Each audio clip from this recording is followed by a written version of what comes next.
ஐயா அவர்கள் முதலமைச்சர் ஸ்டாலின் அவர்களை பலமுறை சந்தித்தார். சந்திக்கின்ற பொழுது, ஐயா கவலைப்படாதீங்க, நிச்சயமா நான் தரேன், நான் ஒவ்வொரு முறையும் இப்போ பார்க்குறப்போ உறுதியாக நான் தரேங்க, நீங்கள் தைரியமாக போங்க. ஆனால் திடீரென்று முதலமைச்சர் அவர் மனசை மாற்றிக்கிட்டார். கணக்கெடுப்பு நடத்தாமல் வன்னியர்களுக்கு இடஒதுக்கீடு கொடுக்க முடியாது, அந்த கணக்கெடுப்பு மத்திய அரசு தான் எடுக்க வேண்டும் என்று ஒரு பொய்யான செய்தியை மீண்டும் மீண்டும் முதலமைச்சர் சட்டமன்றத்திலும் வெளியிலும் பேசிக் கொண்டிருக்கிறார். எவ்வளோ பெரிய துரோகம் இது! 1957 திமுக போட்டியிட்ட முதல் தேர்தல்.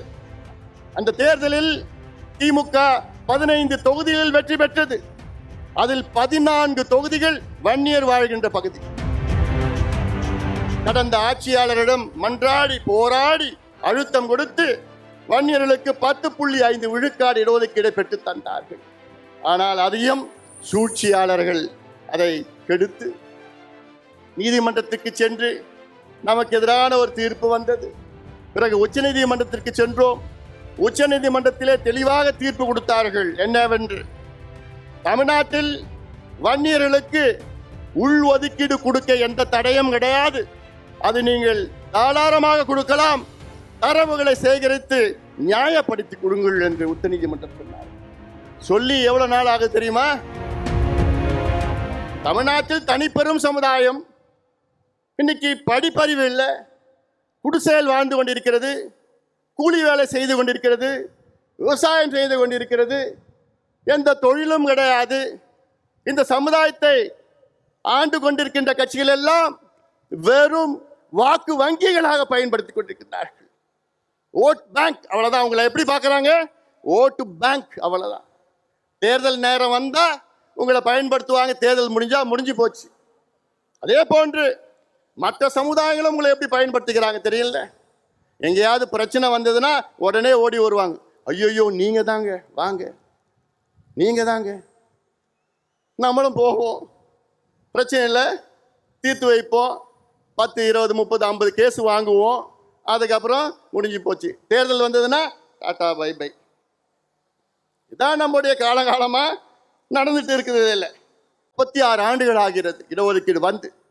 ஆனால் 36 ஆண்டுகள் ஆகியும் இன்று நமக்கு சரியான முறையிலே வேலை வாய்ப்பு இல்லை, நமக்கு சரியான முறையிலே கல்வி கிடைக்கவில்லை. அதனால்தான் ஐயா அவர்கள் மீண்டும் போராடி, கடந்த ஆட்சியாளரிடம் மன்றாடி போராடி அழுத்தம் கொடுத்து வன்னியர்களுக்கு 10.5 விழுக்காடு இடஒதுக்கீடு பெற்று தந்தார்கள்.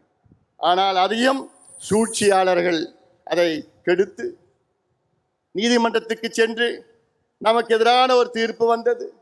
பிறகு உச்சநீதிமன்றத்திற்கு சென்றோம். உச்சநீதிமன்றத்திலே தெளிவாக தீர்ப்பு கொடுத்தார்கள். என்னவென்று, தமிழ்நாட்டில் வன்னியர்களுக்கு உள் ஒதுக்கீடு கொடுக்க எந்த தடையும் கிடையாது, அது நீங்கள் தாராளமாக கொடுக்கலாம், தரவுகளை சேகரித்து நியாயப்படுத்தி கொடுங்கள் என்று உச்சநீதிமன்றம் சொன்னார்கள். சொல்லி எவ்வளவு நாள் ஆகுது தெரியுமா? தீர்ப்பு வந்து எவ்வளவு நாள் ஆகுது தெரியுமா? 1136 நாட்கள். 1136 நாட்கள் தீர்ப்பு வந்து, ஆனால் தமிழக அரசு கொடுப்பதற்கு மனமில்லை, முதலமைச்சருக்கு கொடுப்பதற்கு மனமில்லை. எத்தனையோ முறை முதலமைச்சருக்கு நாங்கள் இப்போ பார்த்தோம், எத்தனையோ முறை சந்தித்தோம். ஆனால் முதலமைச்சர் அவர்கள் தொடக்க காலத்தில் நன்றாக எங்களை வரவேற்றார், நிச்சயமாக கொடுப்பேன் என்று நம்பிக்கை கொடுத்தார்கள். ஐயா அவர்கள் முதலமைச்சர் ஸ்டாலின் அவர்களை பலமுறை சந்தித்தார். சந்திக்கின்ற பொழுது, ஐயா கவலைப்படாதீங்க, நிச்சயமா நான் தரேன், நான் ஒவ்வொரு முறையும் இப்போ பார்க்குறப்போ உறுதியாக நான் தரேங்க, நீங்கள் தைரியமாக போங்க. அதில் ஒரு முறை சொன்னார் என்கிட்ட, இந்த சட்டசபை கூட்டத்தொடரிலே கொடுக்கவில்லை என்றால் அடுத்த ஆண்டு கல்வி போயிடும் சொன்னப்போ, ஏன் இதற்காக நான் தனியாக ஒரு ஸ்பெஷல் அசம்பிளி செஷன் வைக்கிறேன்னு என்கிட்ட முதலமைச்சர் உறுதி கொடுத்தார்கள். இப்படி இவ்வளோ காலமாக பார்த்தோம், கடிதம் எழுதினார் ஐயா, எல்லாம் பண்ணோம். ஆனால் திடீரென்று முதலமைச்சர் அவர் மனசை மாத்திக்கிட்டார். ஏன் மாத்தினார் இன்னைக்கு வரைக்கும் தெரியல. 2 ஆண்டு காலம் எங்களுக்கு உறுதியளித்த முதலமைச்சர் இறுதியாக எங்களால் கொடுக்க முடியாது, கணக்கெடுப்பு நடத்தாமல் வன்னியர்களுக்கு இடஒதுக்கீடு கொடுக்க முடியாது, அந்த கணக்கெடுப்பு மத்திய அரசு தான் எடுக்க வேண்டும் என்று ஒரு பொய்யான செய்தியை மீண்டும் மீண்டும் முதலமைச்சர் சட்டமன்றத்திலும் வெளியிலும் பேசிக் கொண்டிருக்கின்றார். எவ்வளோ பெரிய துரோகம் இது! சமுதாயத்திற்கு நிகழ்ந்த மிகப்பெரிய துரோகமாக நான் பார்க்கின்றேன். முதலமைச்சர் சொல்வது, தமிழக அரசிற்கு கணக்கெடுப்பு நடத்த அதிகாரம் இல்லையா உங்களுக்கு? பிறகு உங்கள் தந்தை எப்படி எடுத்தார்? கடந்த காலத்திலே எம்ஜிஆர் அவர்கள் எப்படி எடுத்தார்கள்?